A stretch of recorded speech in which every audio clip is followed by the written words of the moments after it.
Welcome back, welcome back. After winning 11 national votes in the past 9 years, President Hugo Chavez of Venezuela lost his first battle this week. On Sunday, Venezuelans went to the polls to vote on a referendum on constitutional reforms proposed by the president. A majority of 51% voted no, which means, among other things, that the president can't seek re-election indefinitely. But an undaunted President Chavez said that he will continue putting his proposals to the Venezuelan people, and only that they weren't successful for now. Anyway, joining me right now is the Venezuelan ambassador to the UK, Samuel Moncada. Welcome, Ambassador. Thank you very much for having me here. Of course, President Chavez had said in advance of the vote, if you vote yes, you'll vote for Chavez. If you vote no, you'll vote for Bush. So is Venezuela the only country that's given a majority to Bush? No, not at all. That's an interesting point of view, because what happened was that we lost the election. Of course, the president lost the election, but the tiniest majority ever in any election in Venezuela, less than 100,000 votes. And what happened was that opposition, who really voted no, only grew 100,000 votes over the last highest voting, which was December last year. And the government lost 2.8 million votes that didn't vote no, but stay at home. That's the real problem here. The government lost the election by the tiniest margin because their supporters stay at home. Why do you think, in fact, for the time being, President Chavez seems to have lost his magic? What went wrong? His policies? No, not at all. I think not at all. No, not at all. Well, I suppose as ambassador, you could scarcely agree with that. No, not just that. Mr. Chavez won with 7.2 million votes, the highest ever in our history, just last December. It's not that he himself, as a person, as the president, is popular, but there is a growing discontent among the government supporters with local level governments, local level mayors, for example, or governors. So there is a contradiction between what we call communal councils, which are communities, popular power, organizing themselves in order to rule their own affairs, and local bureaucrats. And both support the government. And in this conflict, well, the election was lost. And the election was lost, but there's been the suggestion he's going to be, as I quoted there, putting forward these policies again. He's not going to change a word of them, and so on and so forth. Will there be more? Will the Venezuelan people have to go through more referendums on these points as President Chavez tries to put his points again and again? Okay, according to our constitution, this referendum was held because of the initiative of the president, and the president has this initiative just once in every constitutional term, once every 6 years. So he won't be able to do it himself. There is another way, which is by popular initiative. People can collect signatures and ask the people again, the rest of Venezuela, to vote on any other initiative. But the point here is that we are committed, and the president is committed, to speed up change in Venezuelan society. We are absolutely convinced that we need change in order to improve our lives. And that's what we're going to do, go forward. Go forward, but you will observe the referendum, I mean, obviously. Of course. I mean, we respect the result of the people's choice, the people's will. But what we're trying to do is to change the way we decide in our own matters, the political ways, and also health and education and rights, which are important. They reduce, and the media reduced the referendum about one single issue, which was if the president could be re-elected or not. But there are 68 other issues, important, fundamental issues, that they don't talk about it. And what is President Chavez's mood at the moment, Ambassador? I mean, when he first acknowledged defeat, people said he was calm and measured, and he said it was a decision that the people have made, and so on. And then on Wednesday at a televised news conference, he described the opposition's success as a shit victory. Which is his real point of view? What happened was that he was very gallant at the moment of defeat and recognized it immediately, something that the opposition never had done over the past 9 years, always calling fraud when they actually lost. And the next 3 days after the recognition of defeat, the opposition have been throwing rubbish, really, to the political situation, telling, for example, that Mr. Chavez recognized his defeat just because the high military command pushed him to do so, which is ridiculous. And telling that there was a massive crisis within the government, which is ridiculous. Mr. Chavez has still 5 more years to go, constitutionally. I mean, he is the president, he is the most voted president in our history, and what is going on right now in the president's mind, as in many supporters' mind, is that soul-searching research about what happened, why our people didn't show up. And we need to correct course and press forward. And tell me, in terms of the future, do you think that it's possible that President Chavez will be able to find a way in which he can continue to serve as president after 2013 or not? He himself said that there is no chance now, constitutionally. I mean, he pushed this initiative.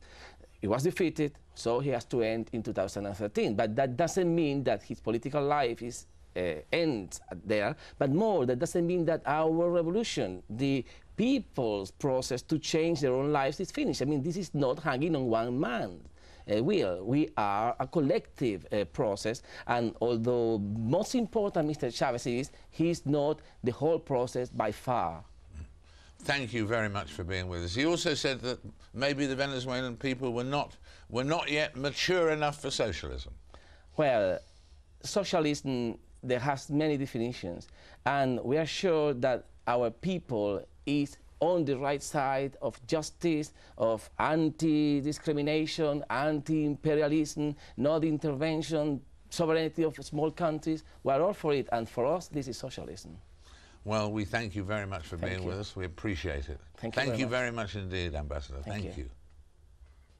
We've just heard that the US Supreme Court is to hear a new case which could rule indefinite detention of prisoners in Guantanamo Bay prison unlawful. The prison has been something of an international embarrassment for the United States government ever since it created it in the first place in 2002.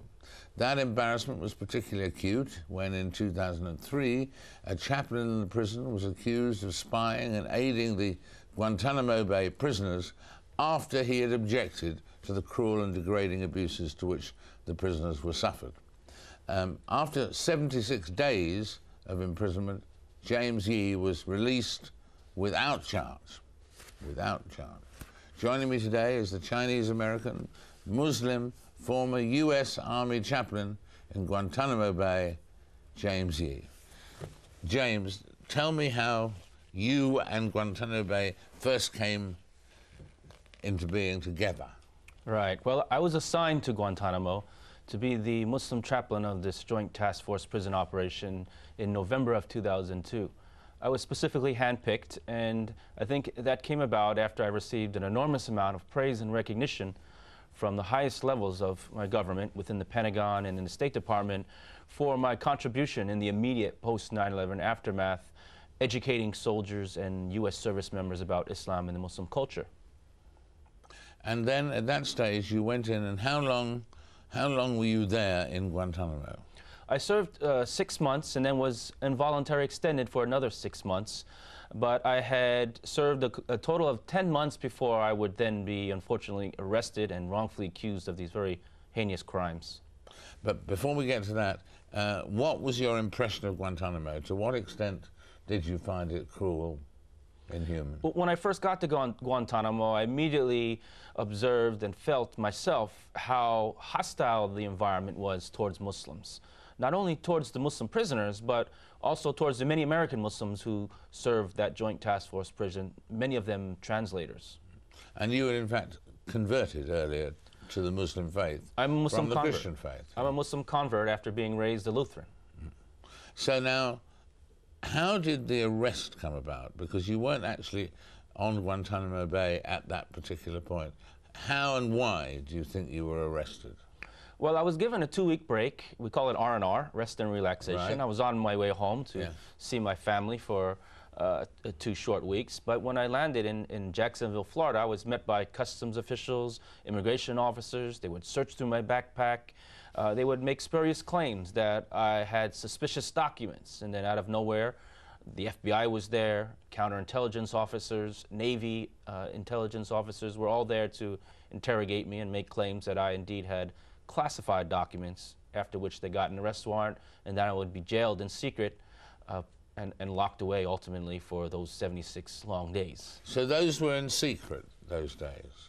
The first 10 days or so, no one knew where I was. No one knew? Your family? Not even my know. family. I demanded from the military that they contact my family and inform them that I had been taken into custody. But my family actually learned 10 days after my arrest, along with the world, when they saw me on the news, that I was now being held in that super maximum security prison in Charleston, South Carolina. But how, if the documents you had were normal documents, lists of prisoners you had to visit when you were at Guantanamo, why did they find whatever you had with you bewilderingly suspicious? I'm not even actually sure if I actually had any lists of prisoners with me at that particular time. I did have some research information that I was doing for my master's degree course on Middle Eastern politics, and those raised some eyebrows with the FBI, also suggesting that perhaps I was spying for the country I was doing research on, and that was Syria. But, I mean, who do you blame for this? I mean, you were arrested, they eventually, with no charges against you, released you. Who do you blame for this absolute cock-up here? I mean, was it the FBI? Was it the White House? Was it the Pentagon? Who did it? Certainly there were some lower-level intelligence officers who were out to get me. They felt threatened, I believe, after I raised concerns about the treatment of the prisoners, and perhaps they felt threatened because it was them who perhaps were engaged in carrying out some of this conduct. But I do hold responsible the commanding general of the operation at a particular time. That's Major General Jeffrey Miller, who's known most because he also advised the operation at Abu Ghraib, which led to the gross abuses of sexual humiliation there. And I mean, now, what do you think is the future of Guantanamo Bay? I mean, everybody now, even the people who put it there, would like to get rid of it, but can they get rid of it? Should they get rid of it? When will they get rid of it?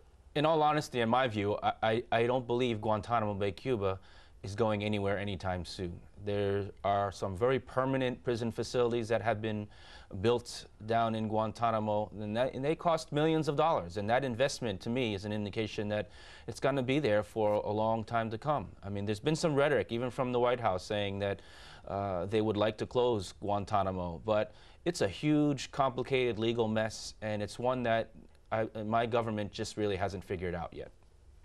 It's a mess. Definitely.